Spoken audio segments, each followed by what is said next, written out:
唔好淨係讀書，繼續去玩。但係你玩得犀利咧，一定讀得犀利。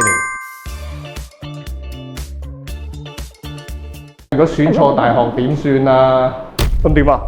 轉咯！你要記住啊，你哋仲有年紀，離開咗中學之後，大學係你人生之中接觸社會之前最後一個美好地方。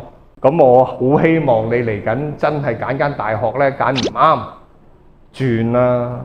喂，好似依家咧，喂可能咧你而家呢個時間啊，好唔中意屋企啊，或者屋企俾好多規範你啊，俾好多失去自由嘅補習啊。喂，自由唔係你想要自由嘅自由啊，係你係調翻轉係你想唔去做一啲嘢，你能夠唔做啲嘢，嗰啲先叫自由啊，即係有得選擇咯。我哋讀大學為乜嘢咧？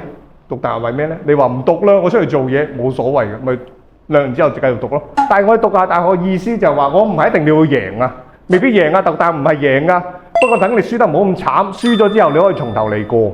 中學有中學嘅圈子，大學咧係咩人啊？大學可能係好多富貴子弟啊，或者係世界各地嘅人一齊讀一間大學，你識咗好多人。去到我請你哋唔好淨係讀書，繼續去玩。但係你玩得犀利咧，一定讀得犀利。點讀啊？上堂嗰時辛苦啲咯，做功課嗰時真做咯。教主錦囊，記得點讚關注哦。